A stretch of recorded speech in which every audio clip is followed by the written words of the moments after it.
Good morning and welcome to Take Your Life Back Today show with me, Ralf Friedrichs. Today we are going to talk about, this is almost a continuation of the last couple topics, which today's topic is addiction denial. What is denial, and why is that so important, that barrier, the wall of accepting that you have a problem and keep denying that you have a problem? How you will never ever face recovery in a positive sense without relapsing unless you crumble, you drop that wall of denial. First and foremost, I want to give a shout out to Larry Geese from the Geese Academy.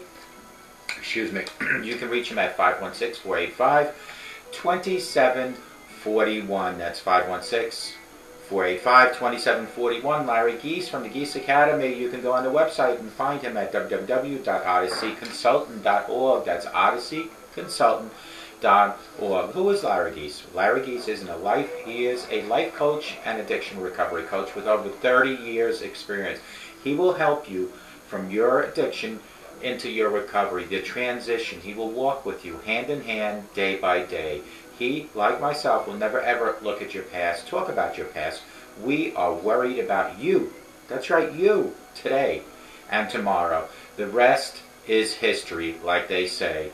Call Larry Geese at 516-485-2741. That's 516-285-2741. And tell Larry that you heard about him on the Take Your Life Back Today show. You can find him at www.odysseyconsultant.org. That's www.odysseyconsultant.org.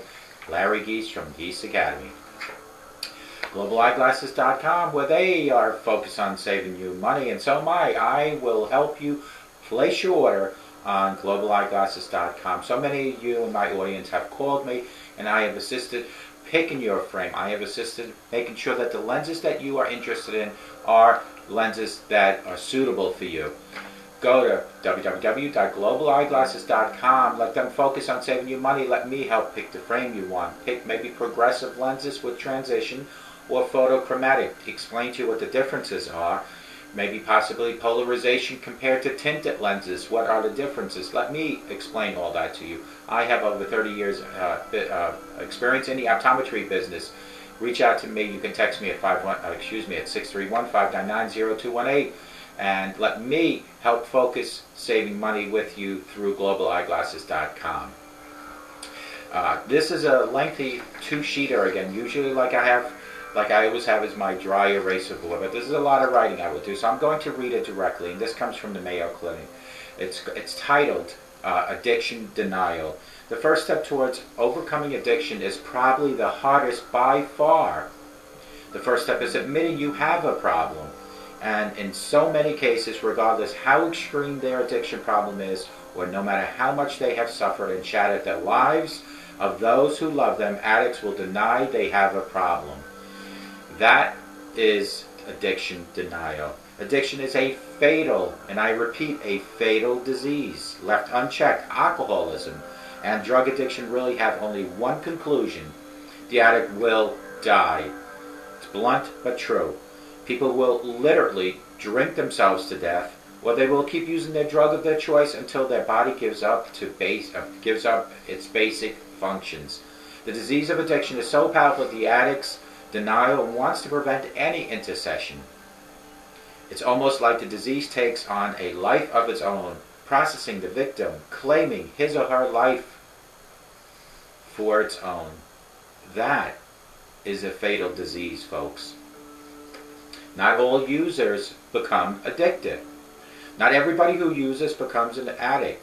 People will take a prescription main medication for legitimate medical purposes, but they may abuse the drug once they discover its effects that it leaves on the individual. Even after using many times, a person may not be suffering from any dependency, and they may choose to abuse the drug by crushing and snorting to get the intense high it will deliver. That still doesn't mean they are an addict, but let's suppose that the person who uses the drug for recreational begins a daily routine, like they would take a prescribed medication. Over time, especially opiates, a person builds a tolerance to the drug, meaning it takes more and more to get the same high. As the disease progresses, there comes a time when it takes the person over. I can relate to this when it comes to my drinking. It all started with a few shots of vodka, and it increased because my tolerance became higher, and I ended up doing 10 to 15 shots of vodka a day. Am I ashamed of what I did? Yes, of course. I don't like to talk about, but it is so important that you, if you have a problem, become transparent. That you, if you have a problem, are not afraid to talk about it, because it is your story that will help someone else. It certainly will sneak up to you. Addiction sneaks up on people. They don't see it coming, much like the old example of a frog swimming in a pot of water. You turn on the heat, but the frog is unaware of the impending danger. He swims happily until it's too late. Addicts do not believe they have a problem, and the problem is discussed. It's your problem, not theirs. It's everyone else's fault. These are the standard phrases of addiction denial. Can't make good decisions. The diseased mind cannot make good decisions. The very kind of thinking that got them into trouble to begin with is going to be of any help in finding the solution. Sometimes it's necessary to take the bull by its horn and decide for them, which is why some families chose an intervention which we spoke about recently. They're trying to overcome their loved one's addiction denial. Family members are most often the ones that are hurt, and they need to show the addict beyond any doubt that he or she has caused great pain and suffering. Stop enabling the addicted. Treatment is the best option.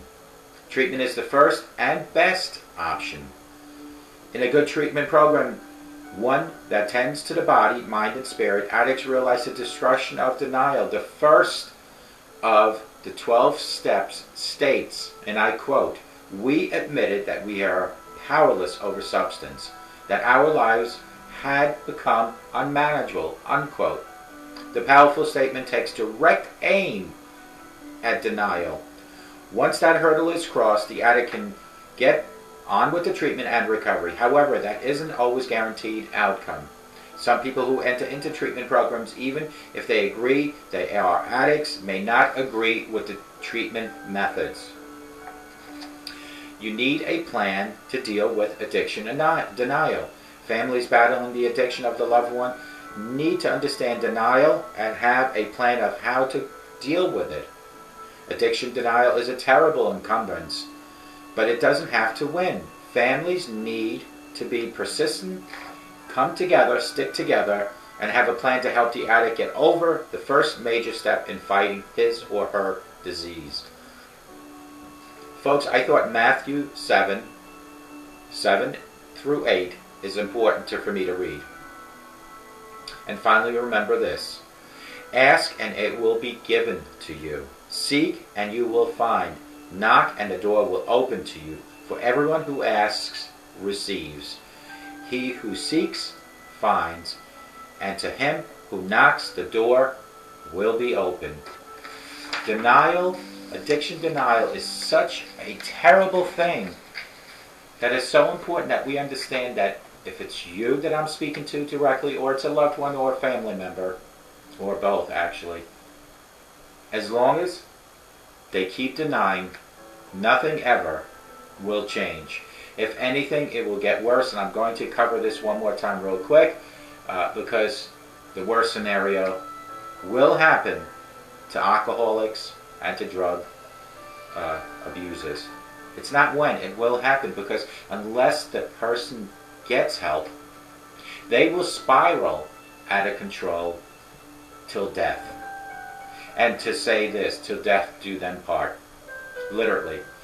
Death will result from alcoholism, death will result from drug addiction. And death will be the only solution to separate the alcoholic from the alcohol and the drug abuser from the drugs, unless this person stops denying, desperately seeks the help that they need. Addiction denial, once more. The first step towards overcoming addiction is probably the hardest by far. The first step is admitting you have a problem. And in so many cases, regardless how extreme their addiction problem is, or no matter how much they have suffered and shattered the lives of all those around them, addicts will deny they have a problem. They will think they have it in check. Folks, you have to remember that addiction is, I repeat, is a fatal disease.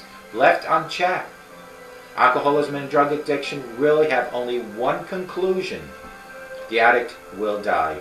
People will literally drink themselves to death, or they will keep using the drug of their choice until their body gives up its basic functions. The disease of addiction is so powerful that the addict's denial wants to prevent any intercession. It is almost like the disease takes a life on its own, processing the victim, claiming his or her life for its own. It is a fatal disease, folks. Get it? Fatal means done, finished. Not all users, folks, become addicted.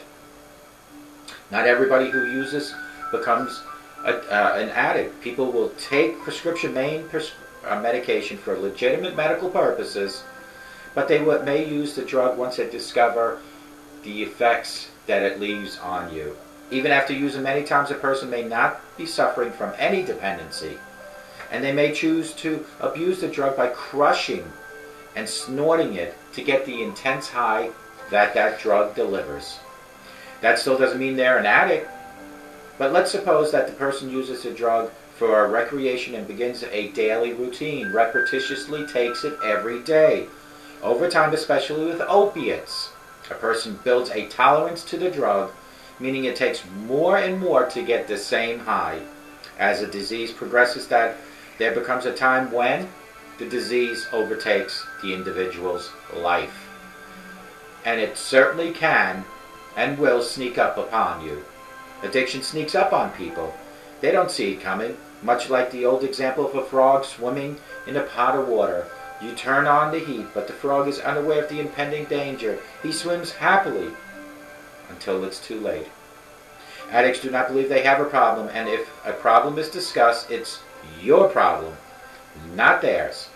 It's everyone else's fault. There are standard phrases of addiction denial. You have to remember that addicts cannot make good decisions. The diseased mind cannot make any good decisions. The very kind of thinking that got them into trouble to begin with is not going to be any help in finding the solution. Sometimes it's necessary to take the bull by its horn and decide for them, which is why some families chose an intervention, which we discussed a couple weeks ago. They're trying to overcome their loved one's addiction denial. Family members are often the ones that are hurt, and they need to show the addict beyond any doubt that he or she has caused great pain and suffering within the family. And you have to remember that treatment is the best option. Treatment is the first and best option. In a good treatment program, the one that tends to body, mind, spirit, addicts realize destruction of their denial. Matter of fact, the first of the 12 steps states as follows, and I quote this: "We admitted that we were powerless over substance, that our lives had become unmanageable," unquote. This powerful statement takes direct aim at your denial. Once that hurdle is crossed, the addict can get on with the treatment and the recovery. However, that isn't always a guaranteed outcome. Some people who enter into treatment programs, even if they agree they are addicts, may not agree with the treatment. What they need is a plan to deal with addiction denial. Families battling the addiction of a loved one who need to understand denial and have a plan for how to deal with it. Addiction denial is a terrible encumbrance, but it doesn't have to win. Families need to be persistent, stick together, and have a plan to help the addict get over the first step in fighting his or her disease. And finally, remember this, and this comes directly from Matthew 7 through 8. Quote, "Ask, and it will be given to you. Seek, and you will find. Knock and the door will open. For everyone who asks receives. He who seeks finds. And to him who knocks, the door will be open. Unquote. If you have a addiction problem, stop denying you have a problem. There is no shame to say, I have a problem. If you had cancer, would you be ashamed to seek help? To live another day? If you had any illness, would you not go to the doctor and get help to live another day? So why are you being so arrogant not to admit you have a disease called either alcoholism or drug addiction, or you might even have both, and seek help to live another day? People will not judge you by saying, I have a drug dependency, I have an alcohol dependency. People will actually commend you for taking that first step in the right direction of seeking help. Your family will thank you because you are showing them that you want to live to be around tomorrow. You want to see your children grow up. You want to see your children have children so you can become a grandparent. Don't give up. Don't give in to alcohol. Don't give in to drugs. Reach for your higher power, the Lord Jesus Christ. Let God guide and direct you. 2 things you have to do today, if you're ready, if you want to change, if you want to live. First is break that wall down of denial. Start admitting you have a problem. And then reach for your higher power. In conjunction with the lack of denial and your higher power, you are on the road to recovery. Don't make the mistake that so many people that I have encountered have made, that certainly and sincerely seeked help. What they did is they talked a good game for a few days and went back into the old routine. You need to breathe, live sobriety 24/7, not just an AA meeting. That's not sufficient. That is why I gave up on AA. I could not just have an hour, hour and a half daily. I needed to be actively involved. I needed to roll my sleeves up and dive into sobriety and work at it and educate myself. That is exactly what you need to do if you want to live another day. Now, you might just say, okay, Ralph, I know I have a problem. I admit it. And I'll take care of it tomorrow. Shame on you. Because what you're doing is you're taking your life into your own hands and possibly spiraling from today till tomorrow, and you might not be here tomorrow. And then your children, your grandchildren, your husband, your wife have lost the person that they love so dearly because you were so selfishly adamant about not changing today. Today is the day for changes. Yes, there will be a few of you that will make the necessary changes, and you'll probably do the 24/7 sobriety workout that I suggest. Workout, and I mean workout not in a physical sense, but in your mind. Within a week, you'll go back to the old routine. You'll have some stress in your life, and yes, you'll relapse. I'm not going to say shame on you because I've been there. Dust your knees, pick yourself up, and start again. Never, ever, ever give up on other people, including yourself. I relapsed 6, 7 times before I finally hit that lonely gravel pit called rock bottom. And from there I clawed and I climbed, and here I am trying to teach you, trying to give you the information, trying to give you my own experience into your home, into your kitchen, into your living room, into the jails, into the homeless shelters, into the nursing home, to show you that there is life without alcohol and drugs. But you need to grab that bull by the horn. You need to finally know that it is done. Do you want to be here tomorrow? And if the answer is no, I can't help you. But if the answer is yes, I am here at 844-405-HELP. I am here texting 631-599-0218.